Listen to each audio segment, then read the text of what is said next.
Hello dear student, welcome to our channel teachers creator. Dear students, आज की class में Sandler आयोग देखेंगे और बहुत ही इंपॉर्टेंट टॉपिक है आपके एग्ज़ाम के लिए। तो अगर ये कानपुर यूनिवर्सिटी के बच्चों के लिए है, जो छत्रपति शिवाजी महाराज यूनिवर्सिटी के बच्चे हैं उनके लिए, बीएड सेकेंड ईयर स्टूडेंट्स के लिए ही, ठीक है। क्योंकि आपका ऑब्जेक्टिव एग्ज़ाम होने वाला है और 6 अगस्त को टाइम बहुत ही कम बचा है, तो जितना हो सके शॉर्ट नोट मैं आपको प्रोवाइड कर रही हूँ ताकि आप अच्छे से अपने प्रिपरेशन कर सकें।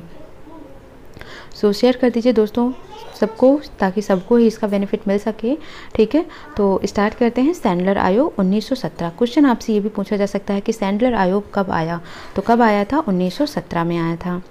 सरकार ने कोलकाता विश्वविद्यालय के स्नातकोत्तर विभाग की क्षमता की जांच हेतु 14 सितंबर 1917 ईस्वी को कोलकाता विश्वविद्यालय आयोग की नियुक्ति की। तो कोलकाता विश्वविद्यालय आयोग की नियुक्ति कब की गई? तो ये डेट याद रखना, 14 सितंबर 1917 को। और 14 सितंबर को अपना हिंदी दिवस भी मनाया जाता है, ठीक है। और किसके लिए की गई थी कोलकाता विश्वविद्यालय आयोग की नियुक्ति? कोलकाता विश्वविद्यालय के स्नातकोत्तर विभाग की क्षमता की जांच करने के लिए ही सरकार ने कोलकाता विश्वविद्यालय आयोग का गठन 14 सितंबर 1917 ईस्वी को किया था। इस आयोग के अध्यक्ष लीड्स विश्वविद्यालय के उपकुलपति डॉक्टर माइकल सैंडलर बनाए गए थे, इसलिए इसे सैंडलर का आयोग भी कहा जाता है, ठीक है। यानी कि जो इस आयोग के अध्यक्ष लीड्स विश्वविद्यालय के जो उप कुलपति डॉक्टर माइकल सैंडलर थे, उन्हें ही इसका अध्यक्ष बनाया गया था, इसीलिए इसको सैंडलर का आयोग भी कहा गया। इस आयोग ने मार्च 1919 में अपना प्रतिवेदन प्रस्तुत किया और 1919 में ही क्या हुआ था? तो 1919 में जलियांवाला बाग का हत्याकांड भी हुआ था, ठीक है। 13 अप्रैल 1919 को हुआ था वो। इस आयोग ने मार्च 1919 में अपना प्रतिवेदन प्रस्तुत किया। यह प्रतिवेदन 13 भागों में विभक्त था। तो याद रखना कि जो प्रतिवेदन था 1919 में प्रस्तुत किया गया था सैंडलर के द्वारा, तो वो कितने भागों में विभक्त था? 13 भागों में विभक्त था। इस आयोग के अध्यक्ष कौन थे? तो अभी मैंने बताया कि इस आयोग के अध्यक्ष सैंडलर थे, इन्हीं के नाम पे ही सैंडलर आयोग पड़ा था, ये डॉक्टर M.E. सैंडलर, ठीक है। यह आयोग केवल कोलकाता विश्वविद्यालय की जांच करने के लिए नियुक्त किया गया था।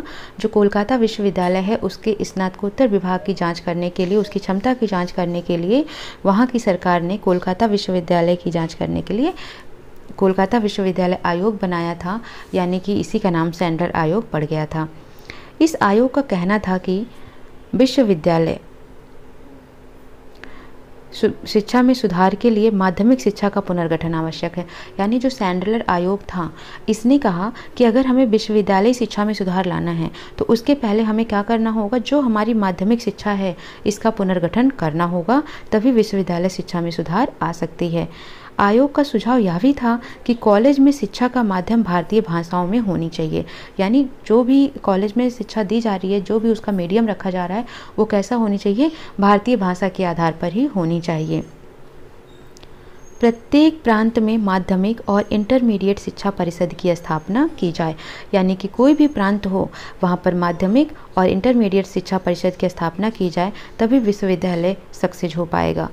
आयोग का सुझाव था कि कलकत्ता विश्वविद्यालय में special board of women's education का निर्माण किया जाए। Special board of women education, ये इसका मतलब ये हो गया कि यहाँ पर किसकी बात हो रही है? फीमेल की बात हो रही है। स्त्रियों के एजुकेशन के लिए यहाँ पर ध्यान देना शुरू किया गया था, ठीक है।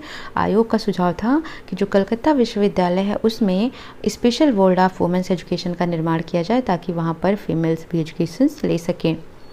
1905 से 1921 तक के समय में शिक्षा की सभी स्तरों पर पर्याप्त प्रगति हुई। 1919 के अधिनियम के फलस्वरूप भारत में जो नया संविधान लागू हुआ, उसने देश में द्वैत शासन का सूत्रपात किया। तो द्वैत शासन का सूत्रपात कब हुआ? तो 1919 के अधिनियम में हुआ, जब भारत में नया संविधान लागू हुआ, ठीक है। 1927 को ब्रिटिश लोकसभा ने भारतीय राष्ट्रीय आंदोलन से प्रभावित होकर साइमन आयोग की नियुक्ति की, ठीक है। तो साइमन आयोग की नियुक्ति, यानी जो इसका प्रस्ताव आया, वो आया 1927 में, ठीक है। और साइमन आयोग की बैठक कब हुई, यानी जब पारित कब हुआ? तो ये साइमन आयोग आया कब? तो ये आया 1928 में। आया साइमन आयोग 1928 में और 1927 में इसका प्रस्ताव पारित हो गया था, ठीक है, ये वही आयोग है जिसके लिए लाला लाजपत राय को लाठियां खानी पड़ी थी। ठीक है, हरटांग समिति ने सितंबर 1929 में अपना प्रतिवेदन प्रस्तुत किया। प्रतिवेदन क्या किया? प्रस्तुत किया। सैंडलर लीड्स विश्वविद्यालय के कुलपति थे। इसको ऊपर ही डिस्कस कर दिया कि जो सैंडलर थे वो लीड्स विश्वविद्यालय के कुलपति थे और इन्हें ही इस कमेटी का जो कोलकाता विश्वविद्यालय था, इस आयोग का इनको अध्यक्ष बनाया गया, इसीलिए इसका नाम पड़ गया था सैंडलर आयोग। सैंडलर आयोग में अध्यक्ष के अतिरिक्त 6 सदस्य भी थे। तो क्वेश्चंस बन सकता है कि सैंडलर आयोग में अध्यक्ष के अतिरिक्त कुल कितने सदस्य थे? तो याद रखना प्यारे बच्चों कि कितने सदस्य थे? 6 सदस्य थे। कोलकाता विश्वविद्यालय आयोग या सैंडलर आयोग ने अपने प्रतिवेदन में संस्तुति की है। किसकी संस्तुति की है? सभी विश्वविद्यालय के संबंध में कोलकाता विश्वविद्यालय आयोग या सैंडलर आयोग ने अपने प्रतिवेदन में सभी विश्वविद्यालय के संबंध में संस्तुति की है। सैंडलर आयोग के बाद किस शिक्षा समिति की नियुक्ति हुई थी? तो जब सैंडलर आयोग खत्म हुआ था तो इसके बाद हरटांग समिति, ठीक है, इसकी नियुक्ति की गई थी, क्योंकि हरटांग समिति ने इसने अपनी एक प्रतिवेदन प्रस्तुत की थी। कब? 1929 में। तो याद रखना आप इनको भी। अब आता है वर्धा शिक्षा योजना 1937।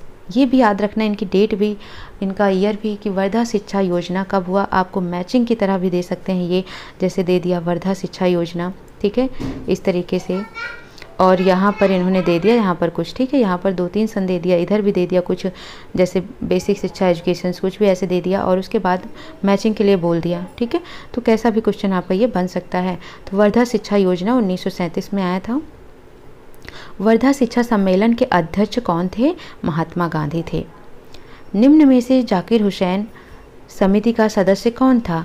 आर्य नायकम जो थे वो जाकिर हुसैन समिति के सदस्य थे। और वर्धा शिक्षा सम्मेलन के अध्यक्ष कौन थे? महात्मा गांधी थे।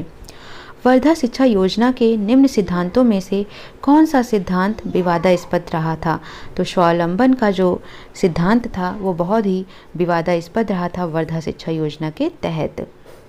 वर्धा शिक्षा योजना को ही बेसिक शिक्षा या बुनियादी तालीम भी कहा जाता है। और कभी कभी क्वेश्चन पूछा जाता है बेसिक शिक्षा की नींव किसने रखी? तो बेसिक शिक्षा की नींव रखी थी महात्मा गांधी ने। यह शिक्षा योजना राष्ट्रपिता महात्मा गांधी के सिद्धांतों पर आधारित है। बेसिक शिक्षा को गांधी जी देश के लिए अपनी एक प्रमुख भेंट मानते हैं, क्योंकि गांधी जी ने ही बेसिक शिक्षा की नींव रखी थी और बेसिक शिक्षा गांधी जी ने भारत में लाकर भारतवासियों को एक भेंट दिया था, ऐसा गांधी जी मानते हैं। लोकमान्य तिलक ने कहा था स्वतंत्रता हमारा जन्मसिद्ध अधिकार है। ये लाइन आपको याद रखना है कि स्वतंत्रता हमारा जन्मसिद्ध अधिकार है। ये किसने कहा? तो याद रखना लोकमान्य तिलक ने कहा।